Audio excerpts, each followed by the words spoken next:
Fore players by Barstool Sports, brought to you by our very good friends at Owens Mixers, best mixer company in the history of the world. They revolutionized the mixer game.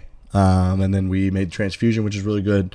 You should try that. We're not a morning podcast. Let's just get that out of the way. It's the morning time.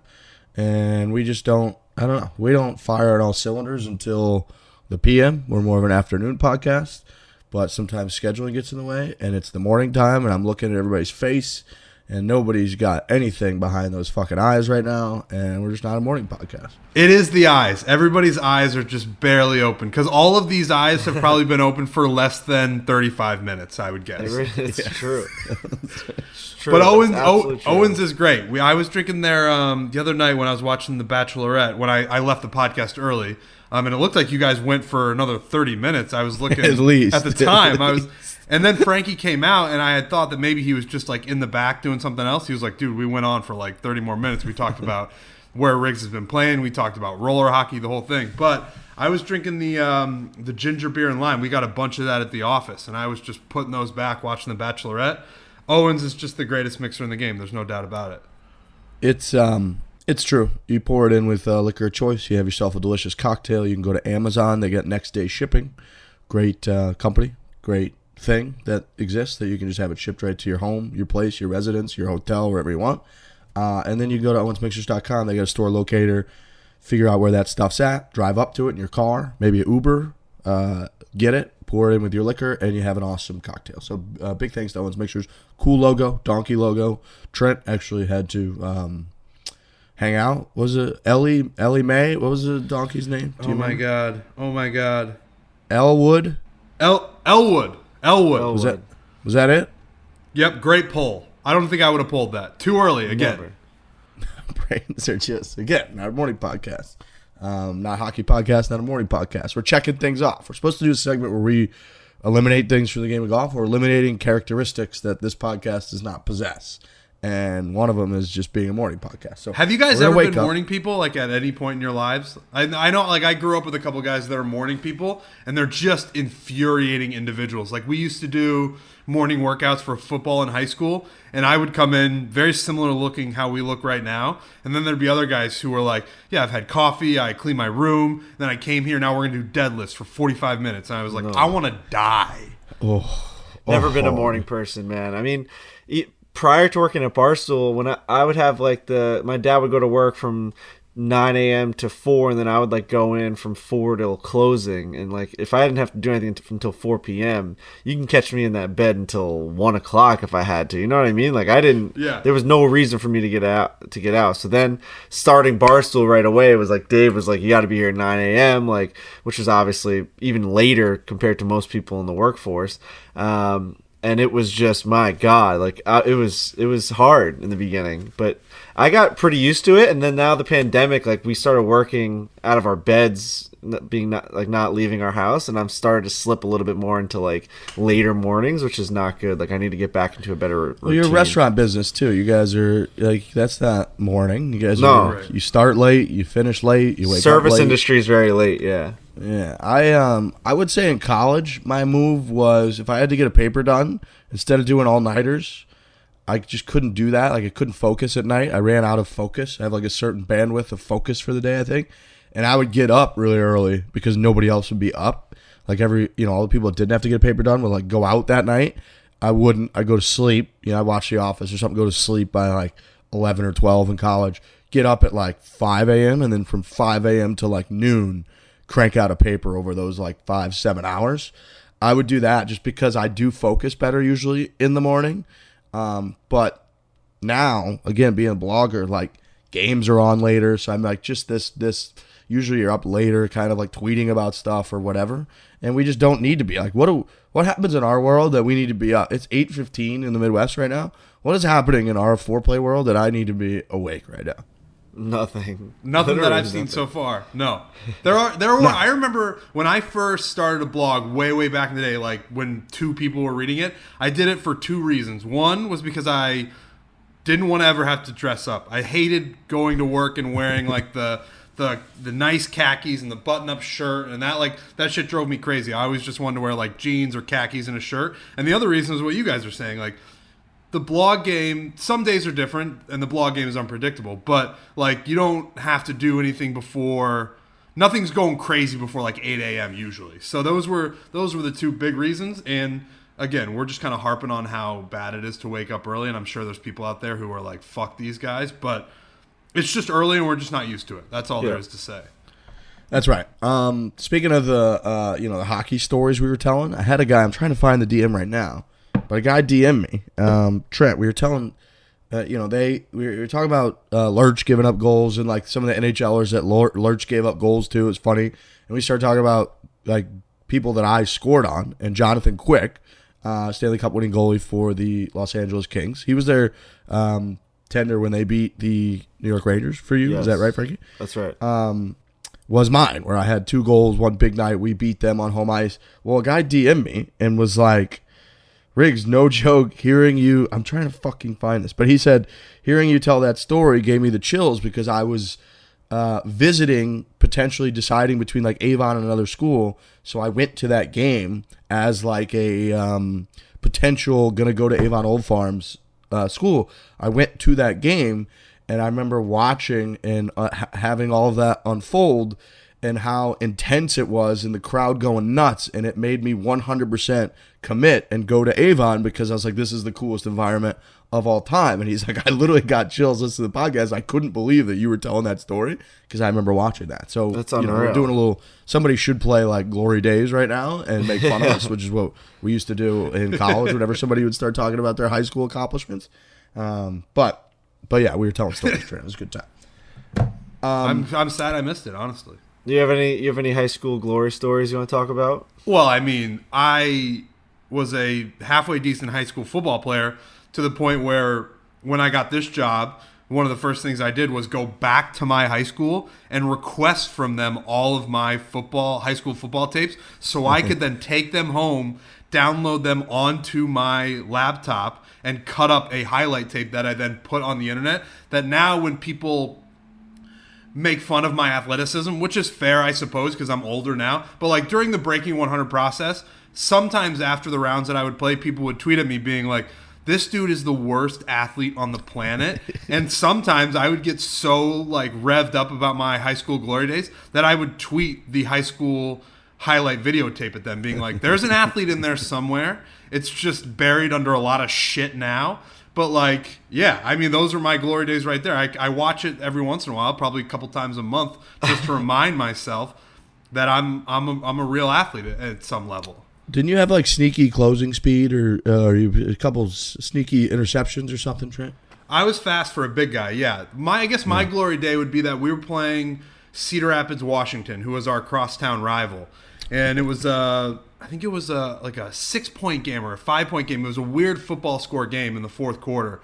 And we were winning. We were up by 5 or 6 points. And Washington was just driving down the field. They made it all the way to the 15. And then I just picked off the pass that would have been the go-ahead touchdown. And I just took off and I sealed the game. I didn't make it all the way. That's my biggest regret maybe in life is I got the interception. And if I could taken it all the way to the house and pick 6. But the guy, the quarterback, was a very good athlete, and he caught me. But I sealed the game. That was my glory days. Hell yeah, Trent. Hell yeah. How about my dad? My dad in high school, state championship for football. He played hockey and football. They literally tied the state championship game 6-6 because it was like a mud bowl apparently, just washout, but they played. Both kickers missed the extra point. And there weren't any bylaws for what to do in an instance of a tie. So the committee like met after regulation finished up, and they were just like, "Yeah, you just both win. Like you just tied the state championship." And everyone's like we want to play. Like, what are you talking about? So they just tied the state championship. That's insanity. That is the funny thing about high school football is that extra points are the least guaranteed thing imaginable. Like kickers just aren't at the level where it's a sure thing. College, it's pretty sure. NFL is, I mean, it was so sure in the NFL that they moved it back to try to get like a couple more misses here and there. In high school football, it's 50-50 if an extra point is going in. It's crazy. It makes college a little more fun too. That you get like I feel like Oregon or somebody every year will have they just don't have a kicker, and you just never know after they score a touchdown. Right. I want to talk about Borrelli's last night. How was it? I saw Tommy Smoke's meal look great. I saw Trent's just a cigar guy through and through, down to his core. But tell me about Borrelli's last night. I miss it.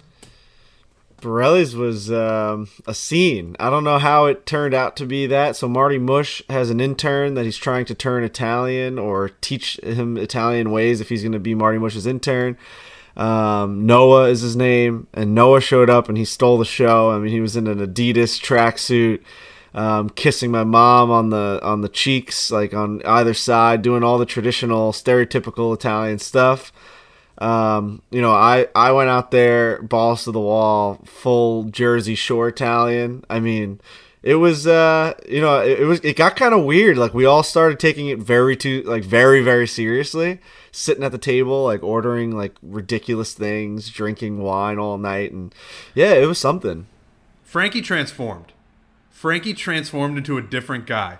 And I didn't totally know what was going on. Like, on Monday at the office, there had been rumblings of like Marty Mush is going to go out to Borrelli's with his intern and they're going to shoot a video. And I was like, I just want to go out there and eat dinner. So I'm going to go out there and just, have a good time at a great restaurant. And then they all showed up looking like the Sopranos and I was just wearing my normal outfit. But then Frankie came out in his jumpsuit and his backwards hat and his risk-taking sunglasses. And he really...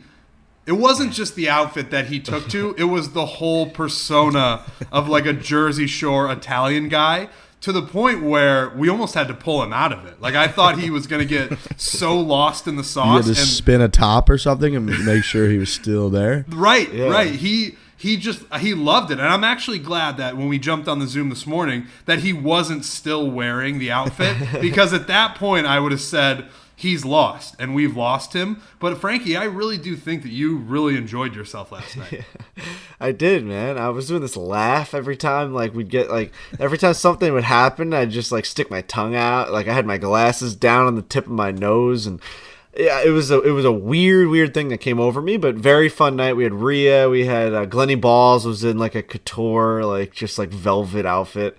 It was just fun. You're a big character guy. I mean, you have proclaimed on the show how into good acting you are, how you have a great sense for good acting. You have now on many occasions gone kind of all in on like a character. You showed up as Bubba Watson one time and we had like a huge golf pass. Like, you're just kind of a sneaky character guy.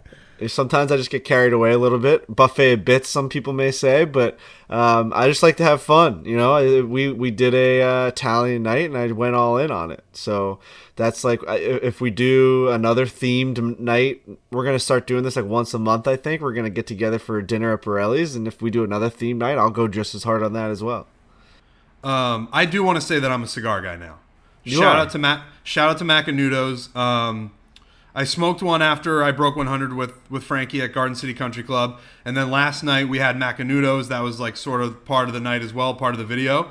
And I just love it. And I haven't smoked nearly enough cigars lately. I feel like I did a lot in college and a little bit in high school, just like there were cigars around, you'd smoke them. I took like a decade break, it feels like, and now I'm back on them. And Macanudos are great. This isn't even an ad read. They're fantastic cigars. And anytime you break them out at any occasion, it becomes a much more meaningful thing that's going on. And now I don't think I can go like another round of golf or another outdoor social function without a Macanudo cigar. I really don't think that's going to happen. I just want that to be a new part of my brand. I want you to know that I'm such a cigar guy now, too, that last night went into my Italian little area of my brain, and I was drinking wine, I was smoking cigars. Then I went for a 10 o'clock roller hockey game. We're not going to get crazy about this. And I scored 2 goals. I was like a little like tipsy almost off like just like Macanudos and wine. And I was talking to guys. I'm like, hey, I've had a night tonight. Like I was just wearing sunglasses at 8 o'clock at night at dinner. And now I'm out here on a roller. And I scored 2 goals. I scored a breakaway goal. The place was going fucking crazy. The referee told me I wouldn't find my way on the score sheet that night because he's a foreplay listener. He's like, I will not be giving you any assists tonight. Like you have to put the puck in the net. Like I will mess up the score sheet just so that you don't get the points. Ended up doing it. Pointed at him after I scored the goal. Tell him about your breakaway goal. The way you described it, you were like Charlie Conway in Mighty Ducks, the way you described Dude, I it. did a little deke right to left and came back and fired it right under the goalie's blocker. Dude, it was one of those moments where I kind of kicked the puck away. I basically jammed up the guy at the blue line, the defender, and then we kind of just like both like were kicking at the puck, and I kicked it forward and then tapped it, and I was on my way, and I looked up and I'm like, oh fuck, it's just me and the goalie now for the next like 5 seconds, which felt like eternity. Like, I was going as hard as I could, and I'm like, I could just go flying into this guy. So the point streak stays alive. 16 games played, 17 points now. We have one to deal with. Wow. So, yeah. Well done. But fucking Macanudos, man. God, they're good. On the cigar front, I think I'm becoming, and it's because of Macanudo, they just make a really good product. It's not, like you said, not an ad read. They just do. They make a really good product. And, yeah, they got the cigar case. So they're just in my golf bag. Frankie and I think are there too. We love cigars, but we're not naturals. Like I still think like I don't really know how to smoke. So people tweet at me that I'm a reverse cigar smoker. I don't even know what that means. But Trent, I feel like smoking the wrong end. Is a natural. Trent, you look like a natural. You know what you're doing. You're kind of, it's like you and the cigar are cut from the same cloth. Where when Frankie and I are doing it, it's like we're trying to be cigar guys, and we are. And Macanudo makes it easier, but we're really not. Well, my dad is a huge cigar guy, and I've been watching him smoke cigars for decades. Smokes them on the golf course, smokes them on the patio at home all the time. So I feel like I've had a good just lesson watching him over and over again. And yeah, I take naturally to the cigar, and the cigar makes everything better. Like I took a picture with Mr. Borrelli last night. That picture, I saw that. You didn't even like tell me you put that up. I saw that last night. I couldn't believe that photo. Dude, I know. I was so happy with how it came out. But if that's just a picture of me and Mr. Borrelli without cigars, it's still a fine picture. It's us having a good time at his restaurant, really awesome. But with cigars, it's a 10 out of 10 picture, to the point where after Frankie's reaction just now, I might put that as an actual post on my Instagram. It was a stunning photo. I got text messages about that photo. Like, look at this thing. And it's because it's Mr. Borrelli, and it's because it's the cigars. Like us just having cigars, it makes everything a little bit better. Makes everything a little bit cooler. Everybody's like Tony Soprano is a cool guy because he's smoking cigars. My headphone just fell out of my head there. But cigars are a very cool thing to just have around. How'd that just pop out of your ear? Do you have the most technology issues you think of anyone on the pod? No, dude, no way. Don't you dare put me down in the cellar with Lurch in terms of technology. It's true. It just fell out of my ear a little bit. I wish it hadn't done that. I was talking about how cool I am that I smoke cigars, and my headphone came popping out of my head.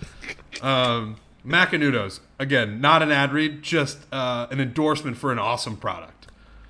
TaylorMade Golf, that is an ad read. We could do that right now. Look, the irons, okay, P770s I've been playing. We've been talking a lot about Trent's game. Trent just broke 100, shot his career low, 95. Mm-hmm. Hit iron shots you wouldn't believe. He looked like 2000 Tiger Woods out there. The P770s, I was talking with the caddies a lot at Aaron Hills on Monday. The P770s that I got are so infinitely better than any other irons that I've hit. I think they're underrated. People talk about the Sim 2. It is a weapon. Spider. All the best players in the world are like rocking the Spider. The irons, fellas, are so good. They really are. They have this pop, this crisp, this look to them. Honestly, even the Sim 2 irons for players that are just like that don't play that much and want a really forgiving iron. Like I got a bunch of Sim 2s in for Dave's bag to see if he wants to use those. And I was like, and he's a lefty, so I was looking at them, and I like even looking down at the ball, the way that they made that iron, like to be able to.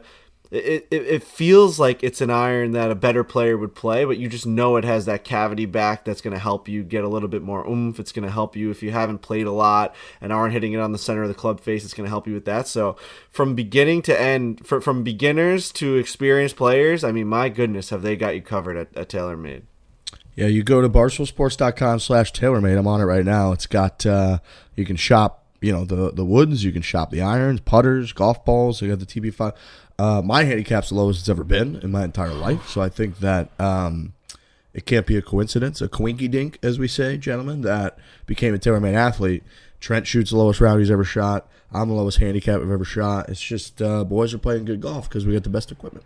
And I can't believe, I don't think I mentioned it last show. Shout out to TaylorMade, obviously, for all that they've done for us. The clubs are great. The balls are great. Everything's great. That graphic that they put out on Twitter the night that I broke 100 was maybe the coolest thing that's ever happened to me. I got so many people texting me and obviously tweeting me being like, what fucking world are you living in where when you accomplish something on the golf course that a monster golf company like TaylorMade tweets out congratulations and they make the graphic for you. They just get it. They understand what's going on. In the same exact it's like, I'm trying to think of what's the word. Like it's the same format or layout as they do for the major winners or like tournament winners. They had the Rory McIlroy one where it was like return to greatness or something like that. Like it's the same exact format, and they just put you in, and on the bottom it was just like broke 100. It's so good. Think about this: the same guy that works on the graphics when like Morikawa wins the British Open, the 149th British Open. The same guy, they're like, all right, man, Trent Ryan just shot 95. Like, get going. Like, get working here. Here's a couple pictures. The best part was it said, broke 100 with Sim 2. Again, that's just a company that understands what's going on the internet. Like, that got the most reaction out of anything that I posted that night. And it's like... It's just a very cool thing that they did, and I really, really appreciate it. Dude, I was talking with Trent yesterday about how it's amazing how many people that are like scratch golfers or guys that are like PGA pros, like at like teaching pros at country clubs and stuff, are coming up to Trent, like guys that legitimately will shoot like 68, 67, and are so over the moon, like in awe that they're seeing Trent in person, and they're so happy that he broke 100. Like he's driving around golf courses or driving around like a town going to a restaurant, and people are screaming congratulations on breaking 100. And it's so funny when you actually think about like what the accomplishment is. Like it really is an incredible accomplishment for like the average golfer. The average golfer can't break 100. That's like what they say. It's like the majority can't. It's like over what, like 90% or something like that, a ridiculous percentage, like can't break 100. It is 100. Like I think 90 over 90% of scores that are posted in the GIN handicap system are over the score of 90. And then I was actually chatting again with the caddies, Aaron Hills. Shout out to Hanky and Ian and the squad. I was asking them, what's the average score that gets posted when they caddy? And they said like probably 110. Yeah. Is the average. It's I'm telling you, man, it's really, really funny to see people go crazy. And it's just taken over the world, and I just can't wait for breaking 90 now, because if you go back to that 95 round, and we don't have to get into it again because you can shave some shots, man. God, he made an 8 and what, 3 he made 2 8s and 2 7s, I think it was, maybe. Yeah. So I mean, my God, if you turn those into bogeys, you're just in the 80s. Yeah. That's the next logical step, and we don't have to talk about it again, like we said. But I think that's where we're gonna go. That's just the natural. I just don't think you're that far off. So for anyone that's like, oh, I want to watch a new Trent series, like I want Trent to break 90, but it's gonna take a year. Like I don't think it's gonna take that long. It took us 7 attempts to break 100. Yeah. I mean, I don't know that it's that far off to break 90. I really don't. I think with another trip to JT, another thing like that, I don't know that you're that far off. I would never want to see like breaking 95, because you're just gonna shoot like a 92 the next. You know what I mean? Like there's right, nothing. Because I almost made on 18 at Garden City Country Club. I almost made that bogey putt, and I would have shot 94. Like right, you're right there, man. You're right there. You made 8 on 1. It's just. We got to get this thing going again, because I want to see, even if you go out there and you shoot 101 or 102 your first attempt, people know that your game's right there. So it will still be like if you're watching breaking 90, you have to be like, fuck, I know he can do this, which is such a crazy place to already be. Does that make sense?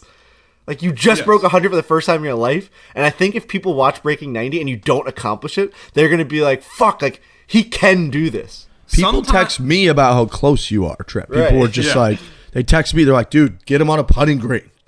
I'm watching my guy Trent. Like, he just practiced putting. He can shoot 85. So it is extremely doable. Yeah, no, I agree with you guys. And we're going to do it. I think I have to, maybe once I'm done with this podcast, I'm going to plan the next trip to go see JT. And we're going to do the whole, like, celebratory thing. And then I think we just get right back on track and we start trying to break 90. Yep. pop the champagne, and then you're right back on the track. Champagne to like body armor. You're just like right back on the grind. Riggs, you've been mentioning Aaron Hills a couple times, and I know the Barstool Classic was there yesterday. Can we talk about the guy who went driver off the deck on the first tee?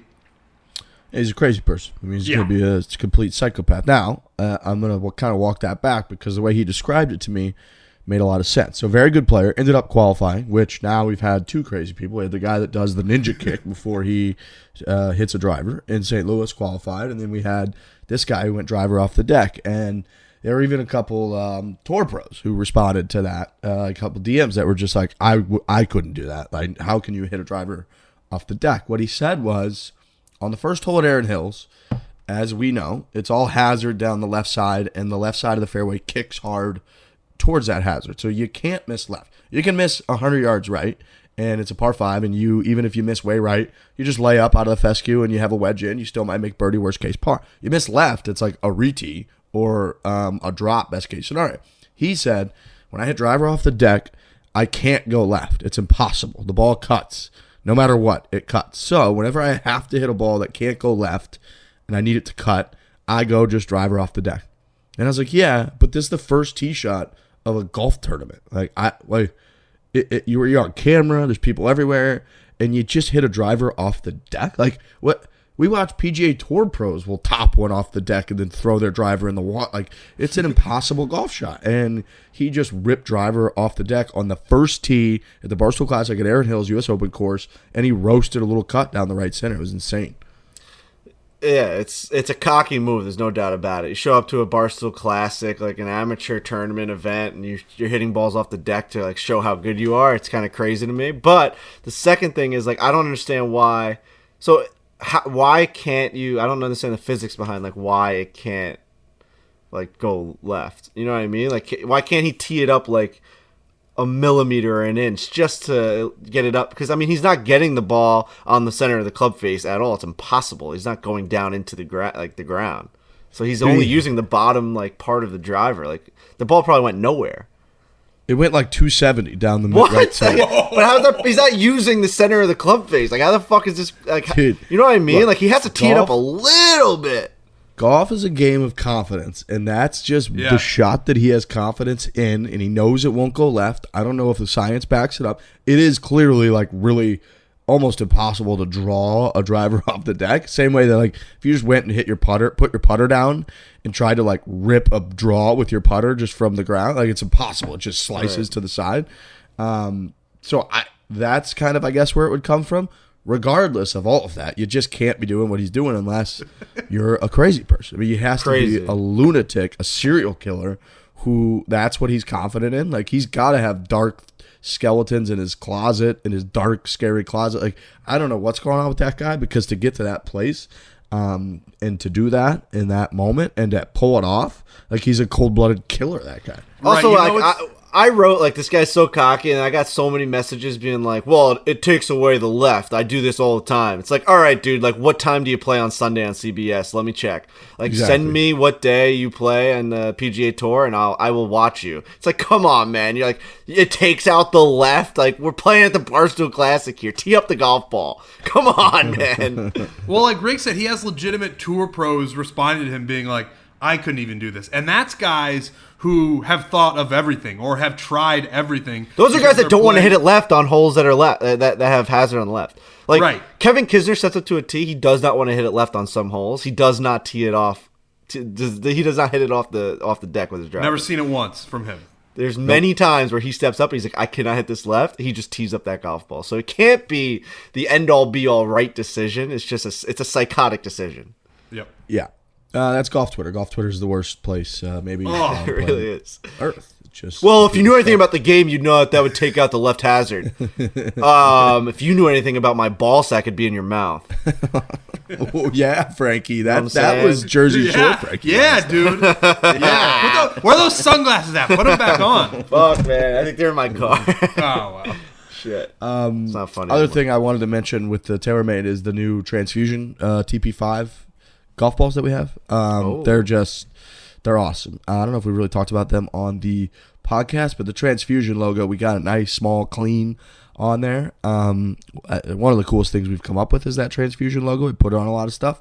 Well, now we've got it again on the golf balls. It's TP5s, which is the ball that we've all been playing great golf with. So do yourself a favor. Go to barstoolsports.com/TaylorMade. You get the balls. Check it out. We have, Trent's got them right there. Look at that thing. There you go. It's a clean golf ball, man. Mm-hmm. When we use these, it's crazy when people are like, let's say you hit a drive and you're right by one of your buddies and you guys both walk up there and he looks at the ball and he sees that logo out there. It always gets like ooh.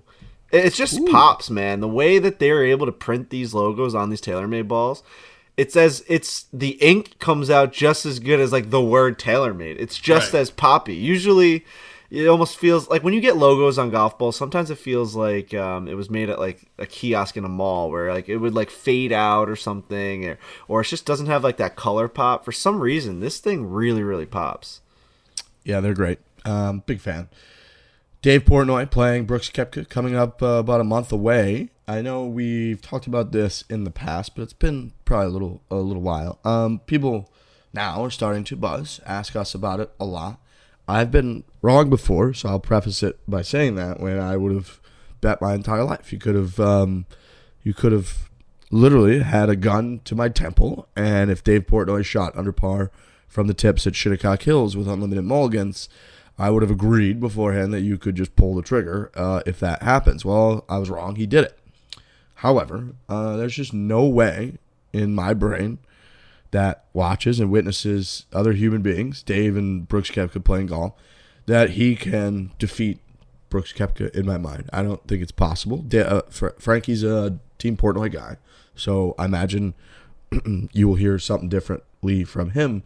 And again, I'm admitting that I've been wrong. My expectations have been wrong, so Dave has proved me wrong many times, but I think he's going to get absolutely curb stomped by Brooks Koepka on the golf course.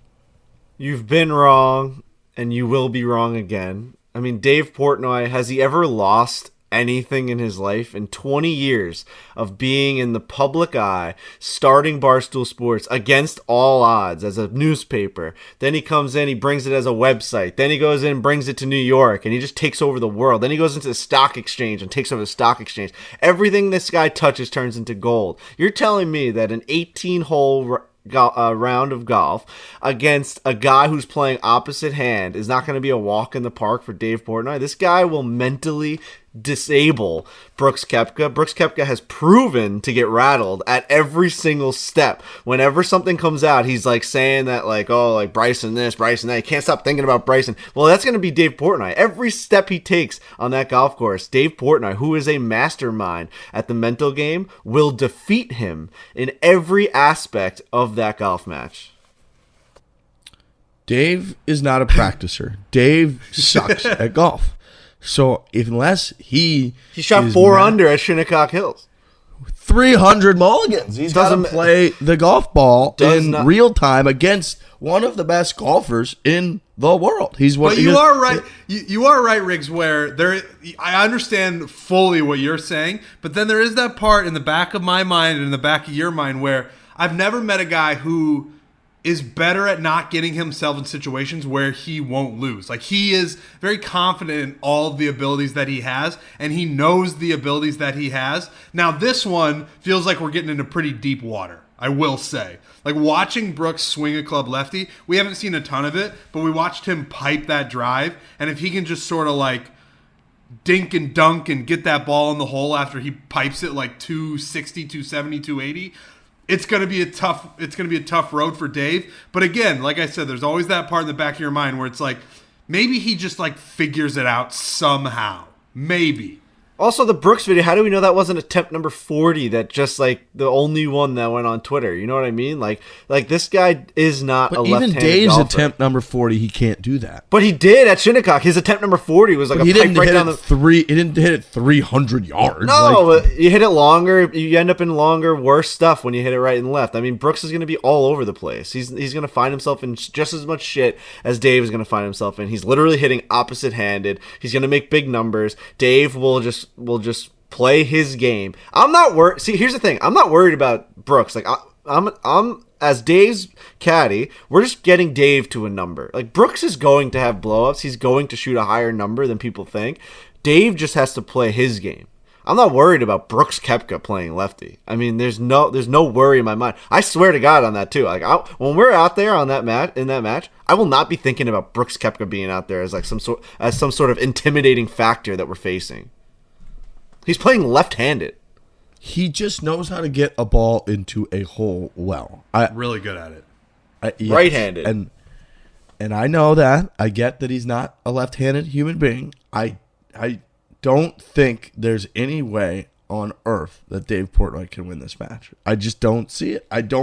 My brain can't get there. And again, I'm almost shocked that the match is happening because of everything that's being said, which is the man does not get himself into situations that he can't and won't win. He's almost never done it, like ever.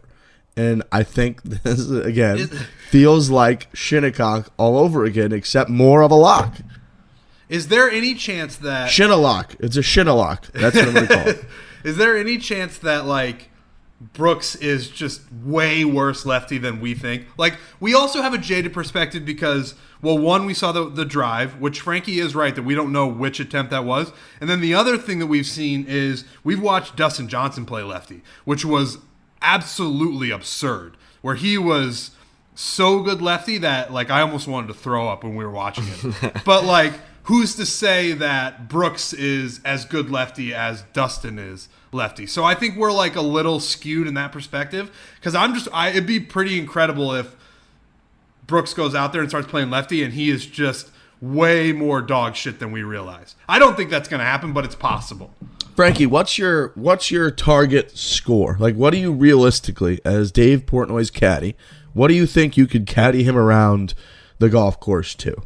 I think our first goal is to just get double digits, get under 100. Mm-hmm. Okay. All right. Like, I think if we can get if we can get into the 90s and we can like rattle off some at the end, like really play the course smart and shoot like a 92 or a 93, I think we have that in the bag. I think Brooks Koepka is going to fly the ball all over the place on that golf course. I think he's going to be all over the place. Now we may have gotten. I think he took like 50 attempts at that drive. I think they go like 400 yards left and right. Like he swings as hard as he can, and he never gets it down the middle. What if he shows up and he does what Dustin Johnson did to the four-play golf team, where he pulls like a 4-iron on one and just hits it like 220 in play, and is like, oh yeah, I just need to be in play all day. Then you panic? You gonna melt down? Like Dave has to just be in play all day. Like I'm not worried about Brooks Koepka. I'm not like Brooks Koepka's not this like scary. Who's not worried about Brooks Koepka? It's a match I'm not worried about Brooks Koepka. Dave Portnoy is my guy who's going to just go out and win the match. Like Brooks Koepka to me is like nothing on the golf course. Like I don't know. He's just like I don't know. I'm just not nervous. It's not fucking Tiger Woods out there. It's just Brooks Koepka playing lefty. He defeated Tiger Woods at major championship. Right-handed. Righty. This is like Ryan Kepka. I don't even know who this guy is. Like this is not Brooks Koepka. This is just. I wonder. This is a guy who's never played golf before. Literally, never played a full round of golf. Well, yeah, he hasn't really showed his cards either in terms of how much he's been practicing, if at all, lefty. The person that we are playing has never played a full round of golf before. I know what you're saying. I do too. Yeah. Like. He knows like how balls roll out and breaks on greens, like because he has played golf before.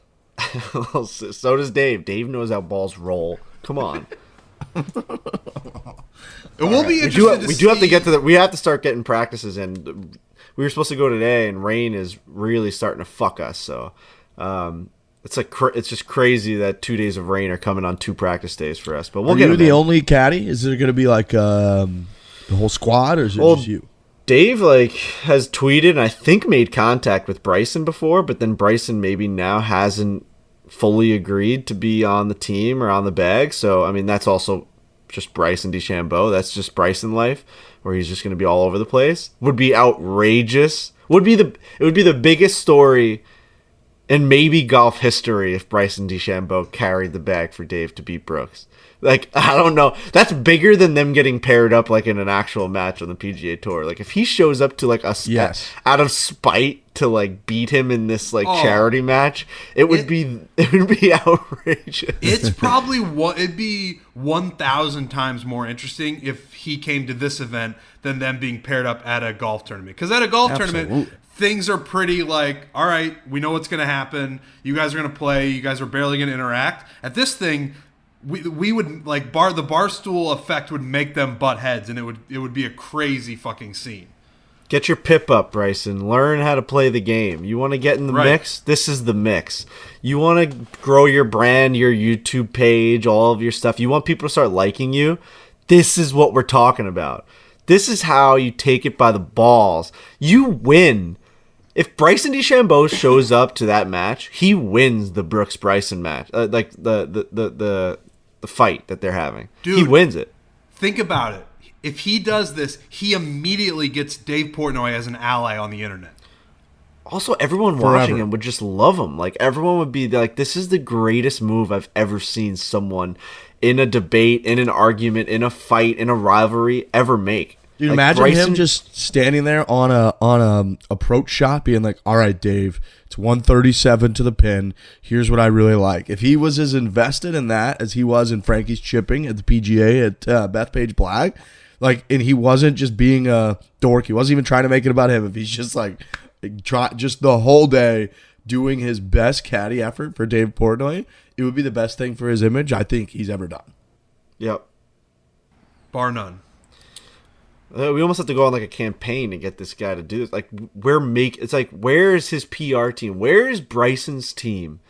With everything that this guy has gone through this year, all the bad stuff that's come out about like his personality and his caddy problems and all this stuff, like, where is his team when he has a layup, a hand-wrapped gift basket from Dave Portnoy to come there and be on his team against Brooks Koepka to finally squash the beef? Probably at the end of the day, they become like friends, or like they end up on the 18th green, like dapping each other up, being like, that was fun, funny, we made good content, the video's going to be outrageous. Where is Bryson's team at this moment that we are handing him a fucking free get-out-of-jail-free card right now? We're handing Bryson DeChambeau a get-out-of-jail-free card, and he won't take it right now. That's crazy to me. Do it, Bryson. Do it. I'd be curious to see your guys' chemistry, Frankie. I would love it. He would become a Team Portnoy guy with some pretty notable names. I would start spraying fucking Dave's golf balls to see how they'll react to the morning dew and shit. I'll do everything I have to do. I'll bring the protractors, the pro tracers, everything I need to bring out into that golf course, I will bring. I'll wear a fucking lab coat. Like, I'll go 100 miles an hour for Bryson DeChambeau if he comes on our team. All right. I hope it happens, clearly. I think the whole golf world does. So do it, Bryson. Just do yourself, do us, do the whole golf world a favor, show up. Trent's been grinding to break 100, as we know. Trifecta Nutrition has been there for the support. Some are saying that it's been the fuel behind Trent posting personal record 95, which has the golf world buzzing, going crazy, begging for more, begging for a break at 90 series, then a break at 80, and then a break at 70, and then Trent's just on tour.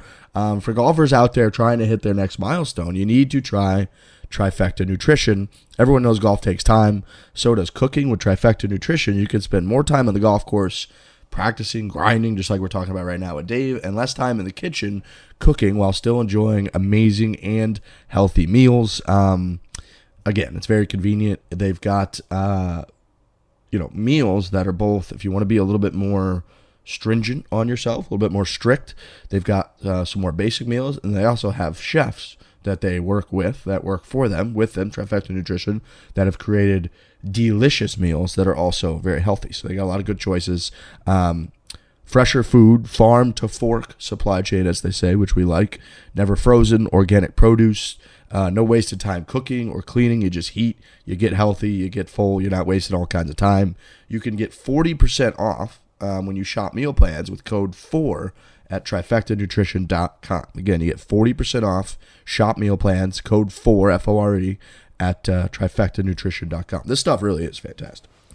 It's great. I'm not a big chef guy when I come home. I'm so tired. I don't want to be cooking up meals. I don't want to have to go there, get all the stuff from the grocery store, get everything going, the pans, the oils, the salts, all that stuff. I don't even know what I'm doing half the time. I'm so tired. I just want to go home. I want to eat quick, and then I want to watch TV or watch a movie. Trifecta has you covered. Everything's right there in a little packet. You just throw it in the microwave, do whatever you got to do. It's over. It's over. You're eating within minutes. I really don't think the ability to cook is within my grasp. Like, I don't think I have the makeup for it. Like just like some people aren't good at math, some people aren't good at science.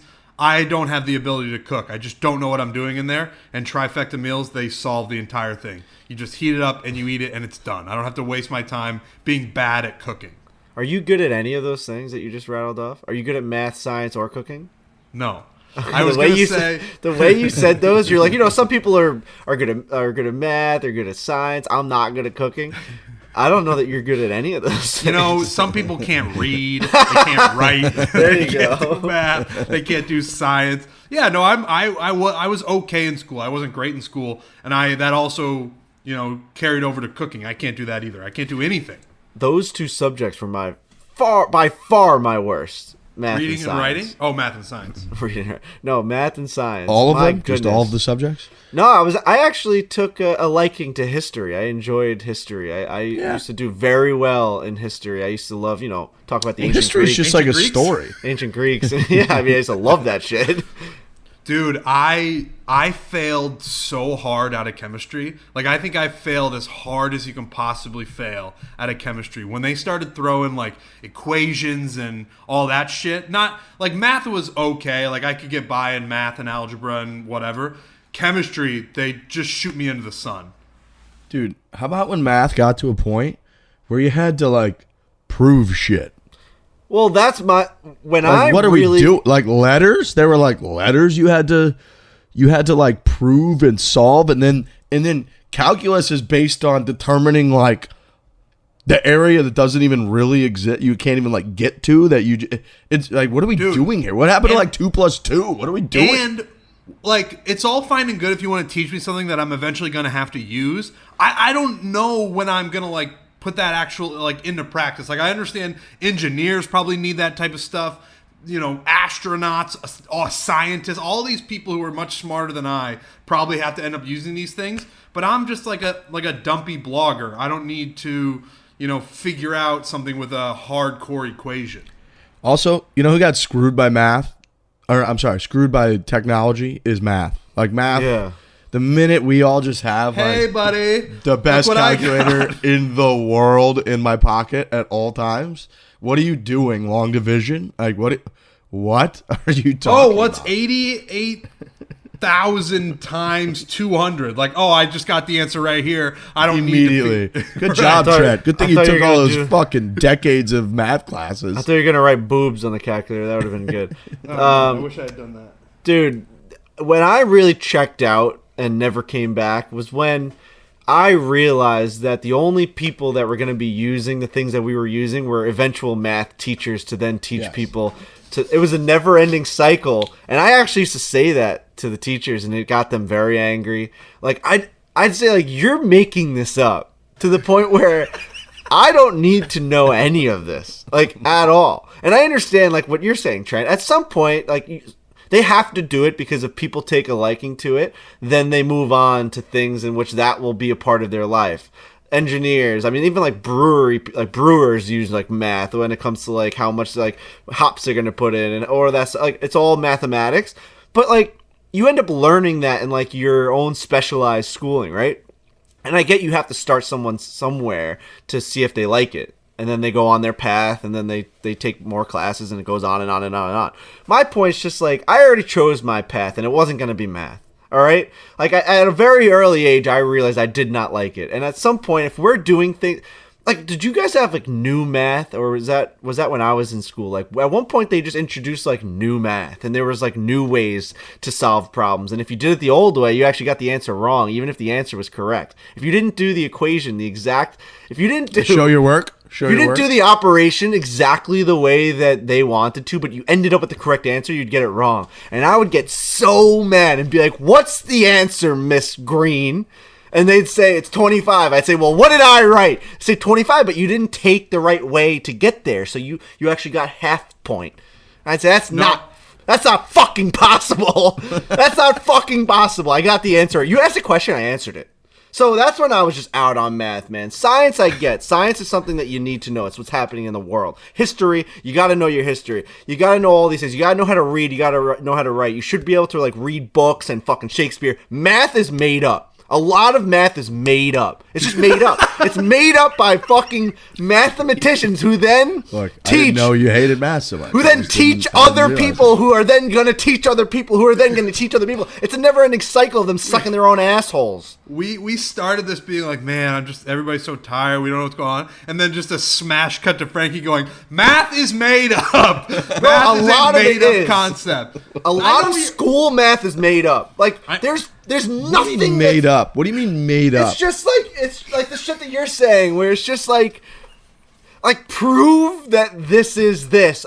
That's just a made up question to make us think. There's no actual there's no reasoning for us to be learning that. And then when you get the question wrong, it's like, who the fuck cares? Okay, all right. Now I feel like you're going a little too far on math. No, I'm not. You had said science is understanding the world, right? And that's correct. And math is also like a measurement of it. Like you can't really pull those two and say that one is important and one isn't. Science is explaining it. Well, there's a threshold, I said. There's a threshold of like where we've lost math at some point, especially in high school math, where like I would spend my day working on problems that were so outrageous, where like the answer, like what Riggs was saying before, isn't even like an answer. It would be like, it was like a hypothesis on what we thought the answer would be. And I'd be like, what are we? This is actually nothing. Like what we're doing right now is there's just numbers on the board, and we're trying to solve a problem that you made up.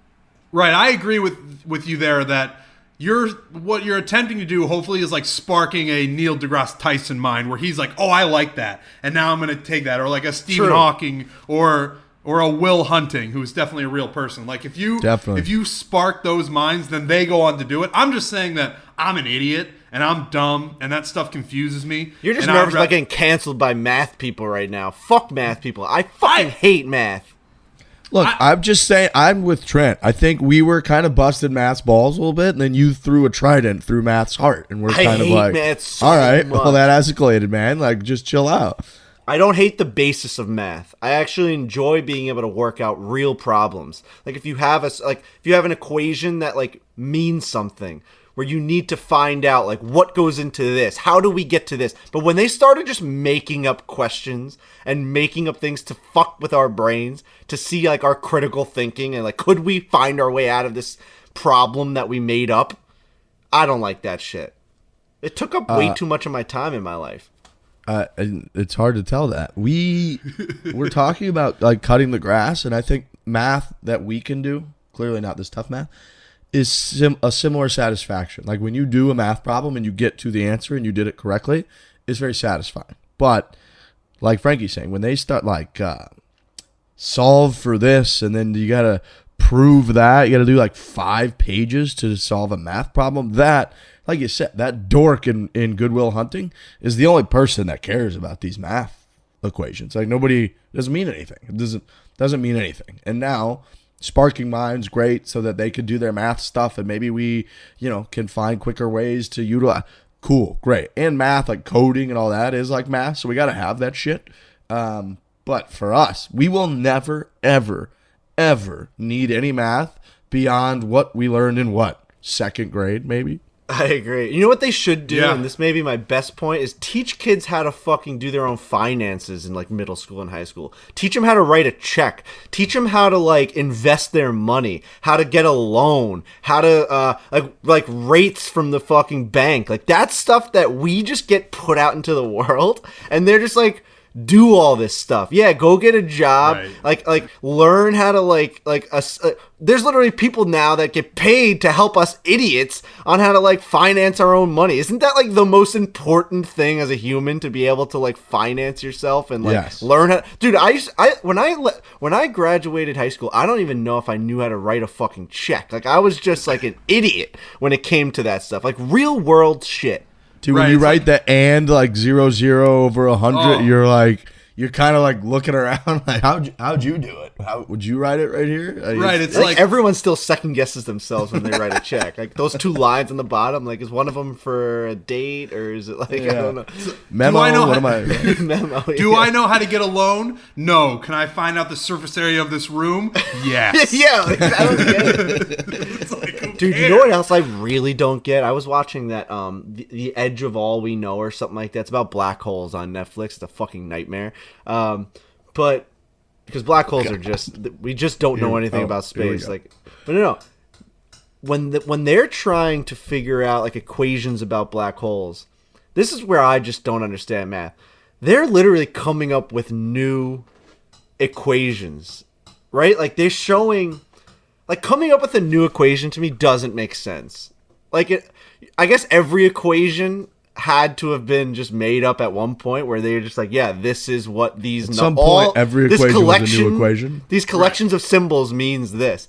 But when they're just like at this like whiteboard and they're like, it's almost like Will Hunting. They're like, they're erasing things and putting in a new symbol and being like, I think that might work. Like, what do you mean there? Like, I don't understand what that means. Like, what do you mean that might work? What do you mean that symbol might work? Work for what?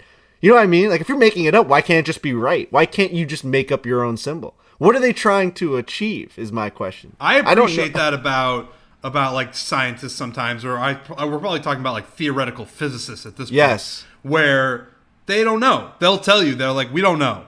And I appreciate that because most of the time you feel like math and science is like, this is how it is. And if it's not like this, then you're wrong, like you were saying. But these guys, they're such on the forefront or the cutting edge of black holes or science or space that they're like, I don't know, man. I'm just trying shit. But how did they end up knowing, right? Like at the end of the documentary, they were all like hugging and kissing that they like figured out this like groundbreaking equation that they made up.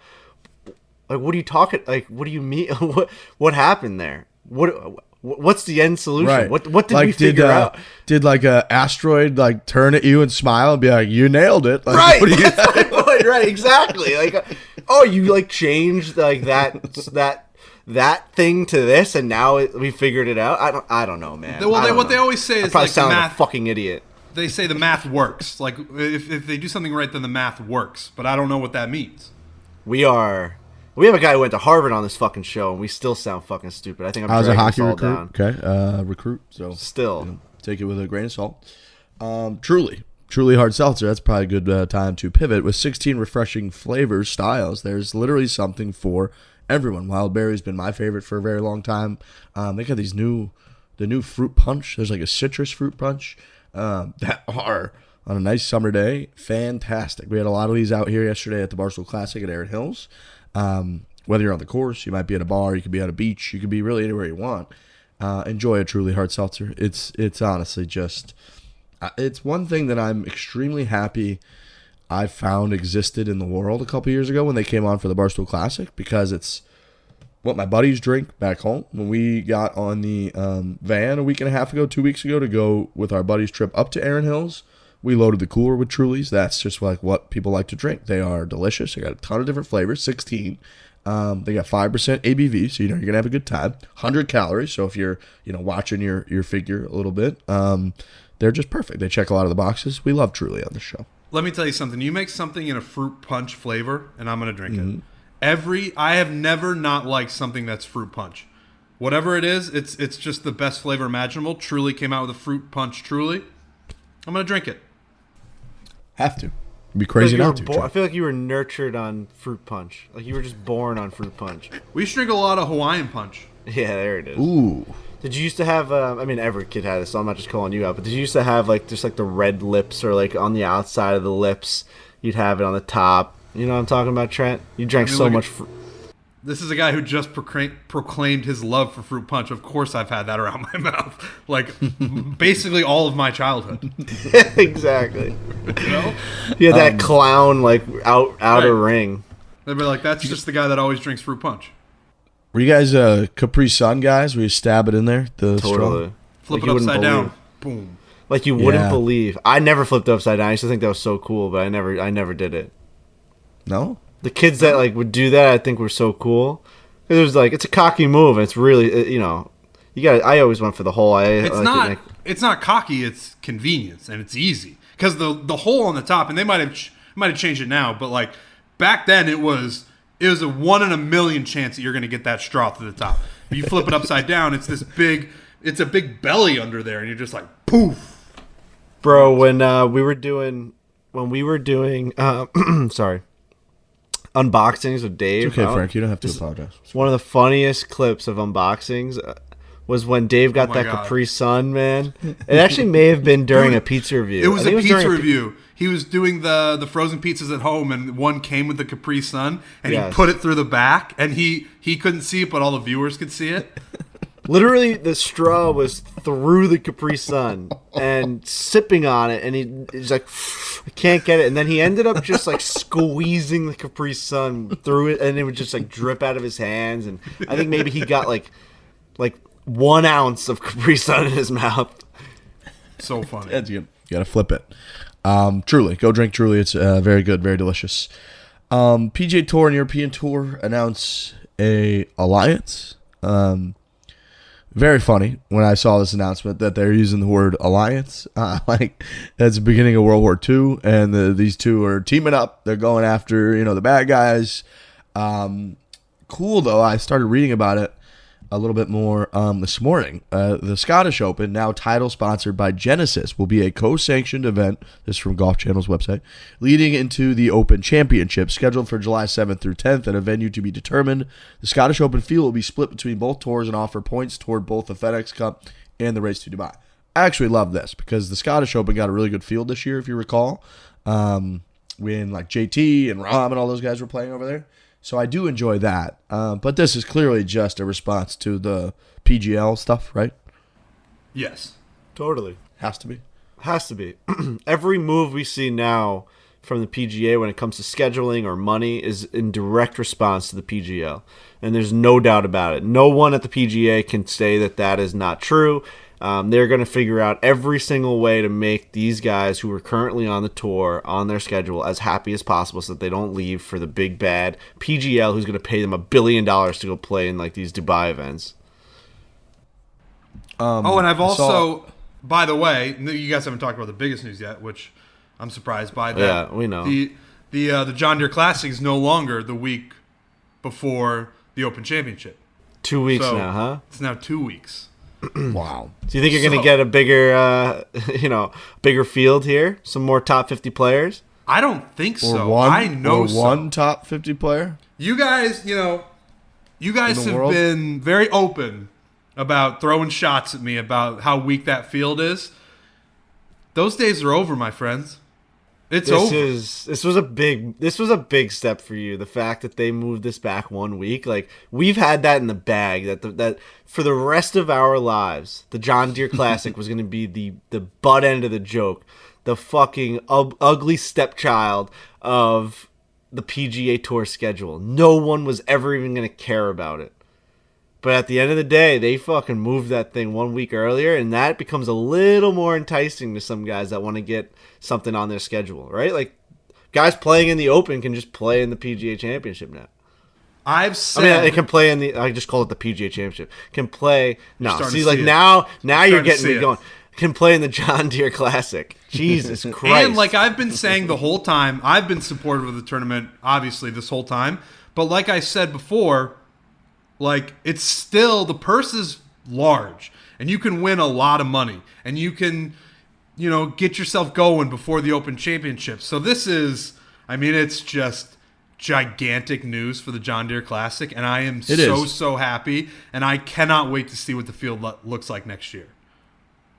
It is. It's going to be significantly better, I hope, than when they've just had nobody that anybody cares about in the world playing in it. So that's we are now exposed a little bit, though. I will say, like, just playing it out of my mind.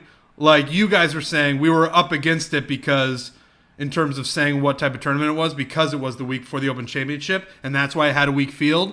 Now that we actually have some breathing room, we actually need to get some guys in there. Because if it doesn't play out that way, then I might just like never come back on this podcast. Yeah, you're out in the open now. Your cover's gone. You're out in the open, and we're going to see what you really got.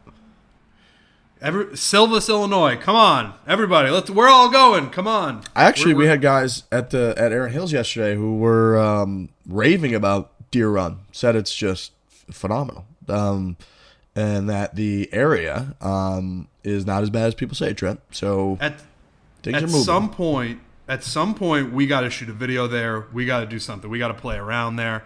You guys, I mean, they might not welcome you guys at this point. Who knows? Because you've talked so much shit about them. But at some point, we got to get out there and play around because that would be very fun. That place welcomes anyone with a pulse. They will take any human that comes through there. Please give us your money. Give us some attention. Give us anything that you have. So you think they're going to turn us down? Come on.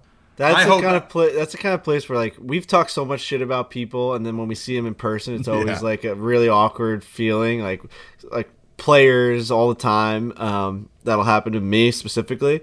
Man, I can only imagine walking into that clubhouse, like with those pros there, and like the general manager at like Deer Run, like them all knowing exactly because they know what we said. There's no denying it. We say it on every podcast, on the biggest podcast in the world. Like, I mean, it's gonna happen. The biggest golf podcast out there is just absolutely shitting on this golf course in this tournament nonstop for 4 to 5 years. They know what's happening, so I'm actually not looking forward to ever going there. Well, the difference is that my people, the Midwesterners, we forgive. We're good people at heart. We forgive those who have wronged us. We don't forget, but we forgive. So I think they'd probably welcome you. They'd welcome you with open arms. But I guess we'll have to see. Who knows? That's what I think would happen. They'd be like really sweet and nice, and we would feel like jerks. That's what I think would happen. That's the move. We guilt people into feeling like shit. Isn't there like a term, or am I messing this up? Isn't it like Midwest nice or something like that? Yeah. Isn't that what Dave was saying? But in reality, like, they just talk shit about you, like, behind, like, they're really nice to you, and then they like talk shit about you after. Is it Midwest nice, or is it like another part of the country nice? I remember like, I don't know where we were, but he said it in like a pizza review once where it was like Midwest nice, and then someone like came up and was like, "Yeah, but the real story is that we're nice to you, to your face, and then when you turn around, we like want to kill you," or something like that. It was like some old lady like. Oh, God. I don't know. There's definitely Midwest nice. There's Iowa nice. Like that's definitely. I think it was when we were in the Midwest. Yeah, I think someone. But came in. TPC Deer Run. At some point, we're gonna do it. I'm down. I'd be interested. But yeah, the Alliance, I think it's a good thing, great thing. I think it's going to be cool. There's a little bit of a tweak to the schedule. I saw, interestingly, the Waste Management Phoenix Open and the Pebble Beach are going to flip because of the NFL season is, added a game, so that'll finish up later. So yeah, it's nothing too crazy, but little Alliance. It'll be good for the European Tour players too. A lot of the, guys from different parts of the world that play on the European Tour will get a few more shots because there'll be more spots now in PGA Tour events, which obviously have bigger purses and all that. So I think it's a good thing. Very cool. Well done. Alliance was a funny term. The Women's Olympics. So just a couple quick scores from round one. Nelly Korda shot 4 under. She continues to be maybe the best player in the world, male, female, whatever. She's just phenomenal at golf. She was one back after round one, and then the People's women's golfer, Danielle Kang, 2 under, so she's 3 back, I believe. And she, again, on this very show, like a week and a half ago, was just talking about how her playing in the Olympics and where she stood in the Rolex rankings for the women was making her cry week in and week out because of how much she wanted to play on the Olympic team.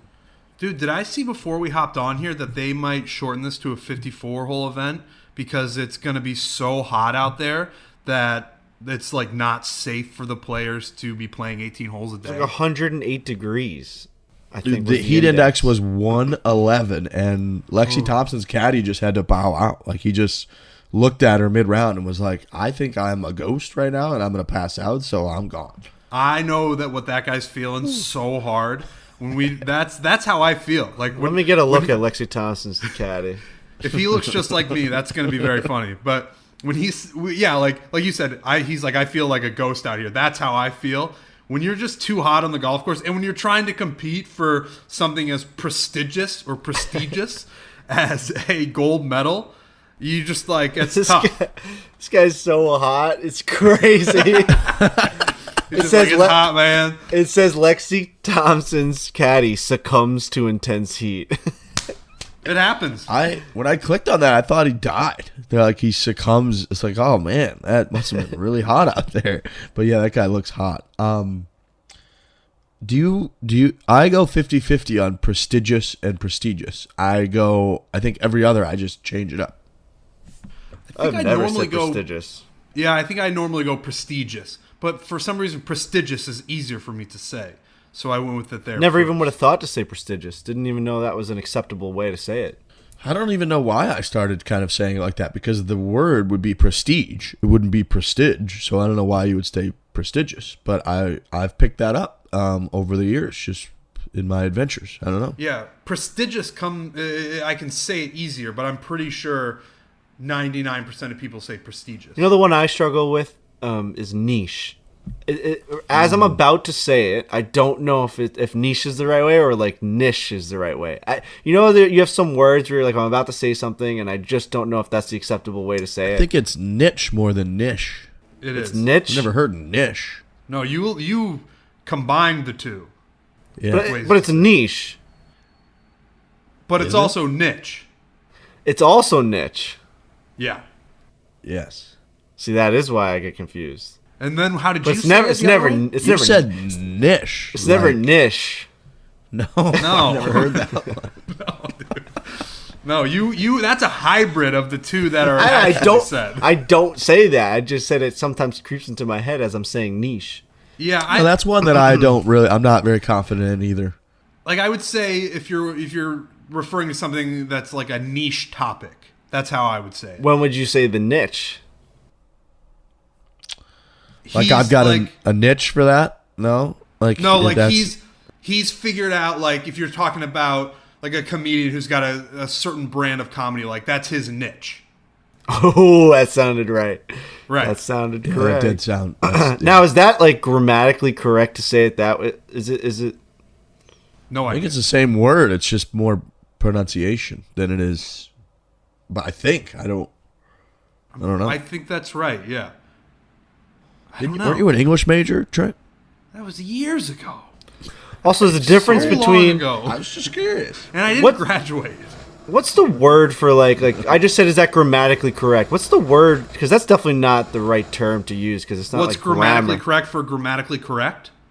No, like for like saying, like instead of saying prestigious versus prestigious, what's the word for saying is that blank correct? It's not grammatically correct. Is that? Do you guys hear all this? Running the dishwasher or something? I got these. I swear. You guys have seen you guys have seen Ozark, right? You know the Snells. I swear I have this. I swear I have the Snells living next to me. There's an older lady. She's got like straggly hair. She sits outside. She smokes a cigarette, and she's got all these guys coming in the back, and they're fucking digging somewhere, man. They've been digging for years. I can hear that. Hold on, be quiet. Oh yeah, you can just hear it. Bro, they've been digging in their backyard inside this garage for years. I don't know what's going on over there. Nothing is happening. They're clearly like getting the house ready to like resell or something, but they haven't done anything on the outside. It's all inside. I just hear fucking pounding. It's crazy. Dude, Darlene Snell is low-key one of the creepiest characters in TV history. That's who's living next to me, bro. One day, I got out of my car, and I was taking stuff out of my trunk, and she was sitting on her stoop to smoke a cigarette in the dark. I didn't see her, and all I heard was she goes, "Nice night, isn't it?" Woo! And I was like, God. Darlene, I have to come over there and like, I have to like put an end to this now because I'm not gonna be able to sleep. Like, what's happening? I ran to my door. Oh my God! I said, "Oh yeah, it's real nice out here." And I just fucking ran. That is. I don't know what. I don't know. Like, is that pronunciationally correct or something like that? You know what I mean? Like, there's no, we don't know the word. Phonetically correct? Whoa, that's the one. Bang. I knew it was Phonetics. something. Is that phonetically correct? Good job. pull. Phonetics. Yeah, Good pull. thank you. Whoop. Whoop is the world's most powerful fitness wearable that provides 24/7 personalized information, data on your body. We can check right now, but I believe mine this morning, I checked when I wake up, was 44% recovery. A couple beers at the local bar last night, a couple Trulies with the fellas and the squad at the Barstool Classic. But yesterday, I woke up with, anytime you get it in the green again, it feels like a cheat code. 77. 77, it was in the green. So yeah, big thanks to Whoop. Whoop is a fantastic company. They're changing the game. JT's on it. Rory's on it. All kinds of athletes. PGA Tour's on it. Whoop can help you. They're offering 15% off right now with the code FOREPLAY, one word, at checkout. You go to whoop.com, WHOOP.com, enter one word, FOREPLAY, FOREPLAY, at checkout. You save 15%, but they monitors just by it being on your wrist. It just monitors your sleep. It monitors your recovery levels. It monitors your daily strain and gives you, again, extremely, very great personalized information on your body. Dude, it is crazy how much alcohol affects it. I went out for the first time in like 2 years on Friday night, and I woke up Saturday that I was right there. I was at 20%, just in the red. And I know you guys are no stranger to that. But then the next day, I stayed at home and I laid down all day, did nothing. 95. Like, wow. It's just the biggest difference you could ever imagine. And it's just really interesting to see how the different things that you put in your body affect your recovery. Like, it really is pretty wild. Even one drink can do it. We went to, when I was in Minneapolis, we went to a place, Parlor Burger, Parlor Bar with the best burger on the planet, bar none. I'll put it up against any other burger in the planet, in the universe. Get plenty balls in the planet, inside the planet, or on? Yeah, on in the core, yeah. wherever there may be life. This is the best burger ever made, only because of how simple it is. There's a lot of burgers that probably taste awesome, and they're just like done up with so much shit on them, right? Like, you can get bacon, you can get a fucking egg on it. Like, sure, when you're biting into it, you're like, this is a fucking burger. This burger is just meat, cheese, a bun, and a fucking pickle. And it's just, my God. I mean, Ian from the Barstool Classic agreed. Nick Mulcahy agreed. And Brendan Jones, who's on this podcast. Brendan, how good was that Parlor Burger? Come on, baby. He isn't here to speak. Okay, there's Jake. Okay, never mind. Well, we're looking at two orange boxes. I don't know who's here, who's not. Whatever. It's a great burger. I had a old fashioned with it, which is like the go-to drink of choice when you're getting the Parlor Burger at Parlor Bar. Only had one drink. Woke up the next day, and you could just tell, like, just having one old fashioned, I was like a 35% recovery just from having one drink. It's crazy to me that it affects you that much. Alcohol can affect your recovery, your sleep, and your readiness for the next day. And I never would have known that if it wasn't for Whoop. I've noticed a big difference in the timing too. Like, if you have a few drinks many hours before you go to sleep, you're in much better shape because you and same with eating. Obviously, if you don't eat like right before you fall asleep, you get much better sleep, higher quality sleep, your heart rate and your what is it? HRV.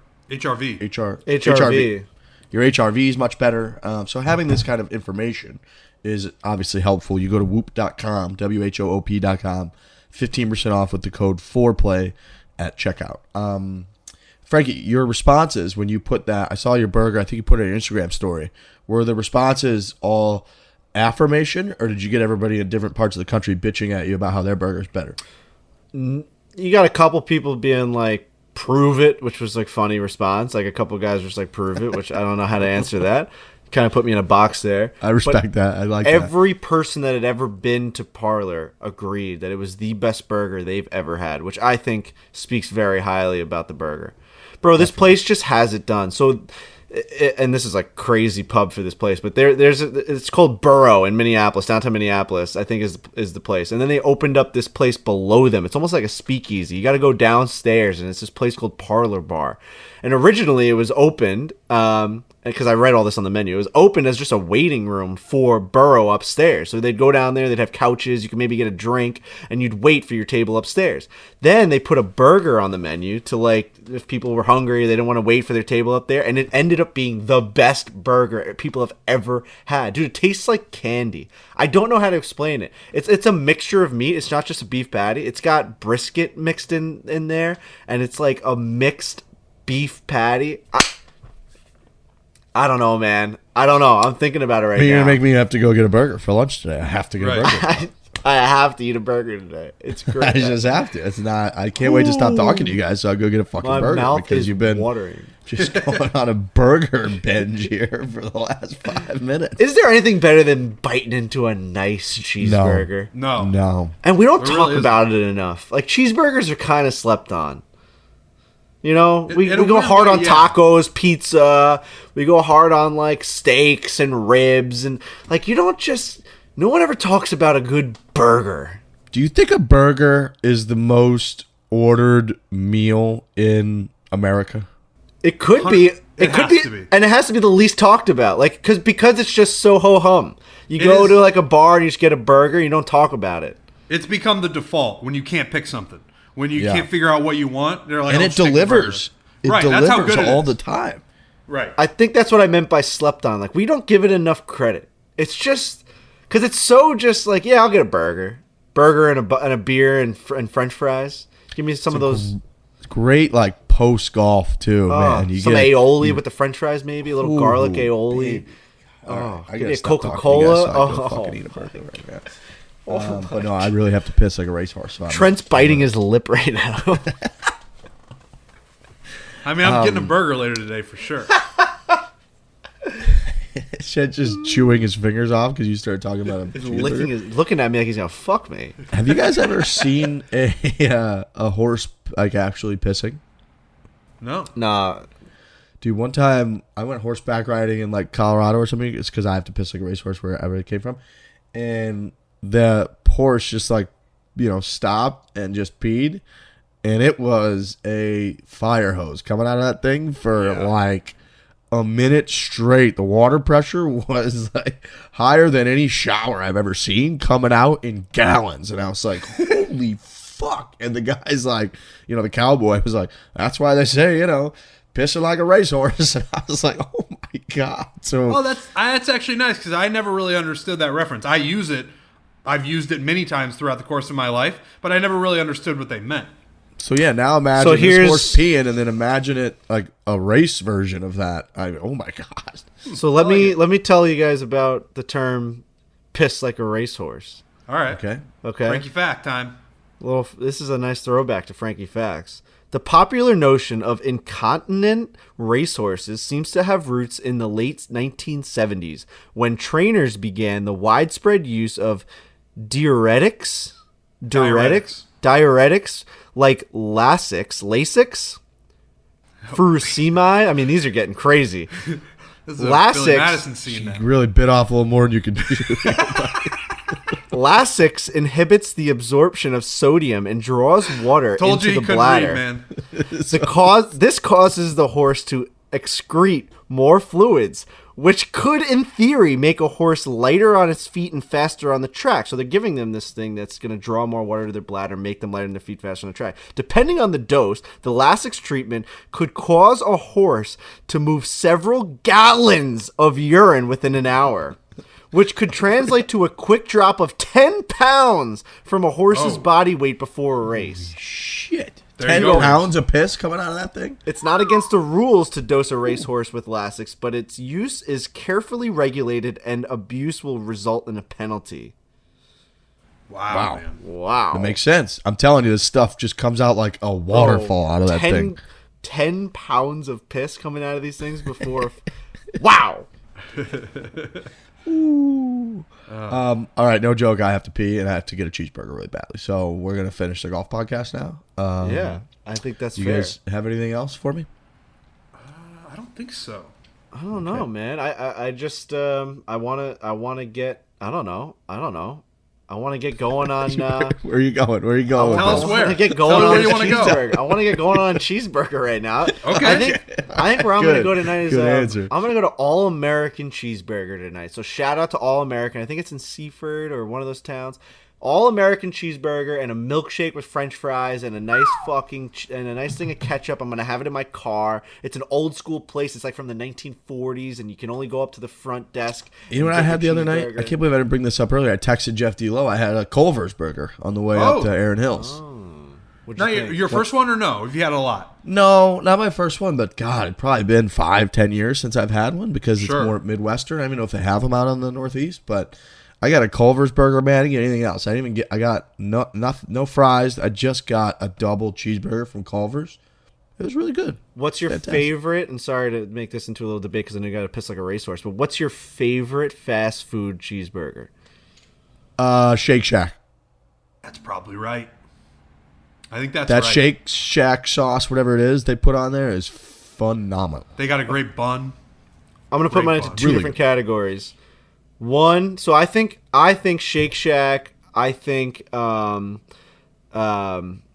Guys are in their own different category for some reason. Okay. Elite, they're like a little more quality. They're elite quality, and I'm taking Five Guys as mine in that category. When you're just going to talk about the three-headed beast between Burger King, Wendy's, and McDonald's, I'm a McDonald's cheeseburger guy. I just am. Ooh. There's nothing to it. It's a thin fucking shitty patty. I know people are Burger King guys. And no. I'm a Wendy's guy. No, Wendy's guy. Dude, they got the best patties. Wendy's has the best patties for sure. And look, I love a McDonald's burger. I think it's really good. But the square, Wendy's, you get a double patty even. They usually, most places, they have them for like a fucking $1. You get like a double patty. Oh, so I was going to say, Burger King's that's what I was going to say. I thought people were Burger King people, but that's my least favorite. Every time, I don't even know if I've gone to with that. I don't think I've gone to a Burger King in 15 years. I like the rodeo burger from Burger King, though. That's one of my go-tos when I go there. Mine's McDonald's, Wendy's, Burger King. Something about McDonald's, man. Like, they just have gotten me. Like, they got the best fries. Whatever chemical they have in that cheeseburger it's just in my brain, and it just owns me. I could have four of them. I could be skewed because I always get a chocolate Frosty when I go to Wendy's.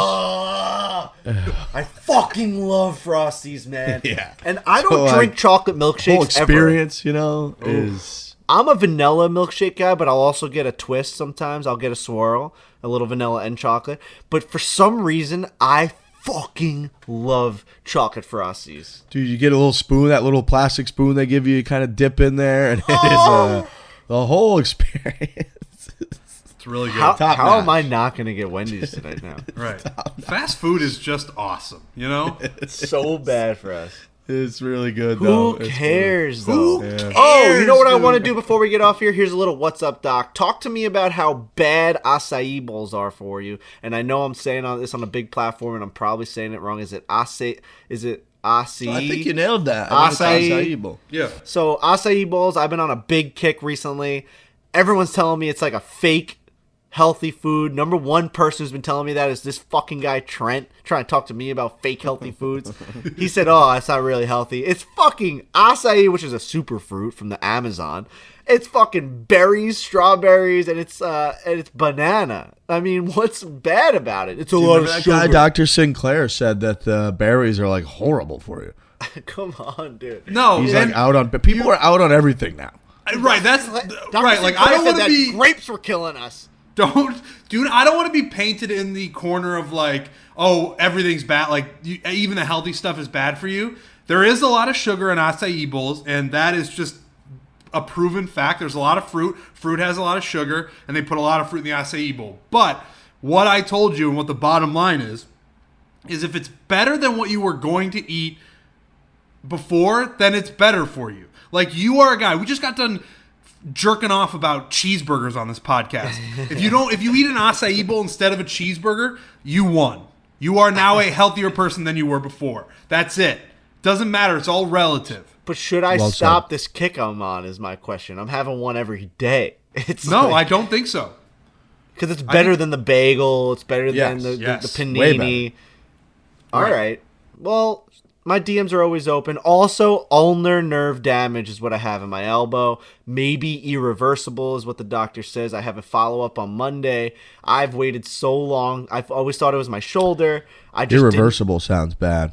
Bad. Here's my problem, guys. I thought my shoulder was really fucked forever, right? And I was like, this is why I have no feeling in my pinky finger and in my ring finger. This is why my elbow hurts. This is why my forearm hurts, because of my shoulder. I finally went to a specialist who went to math class, like knows all the stuff that we don't know. We've all proven for the last hour and 30 minutes.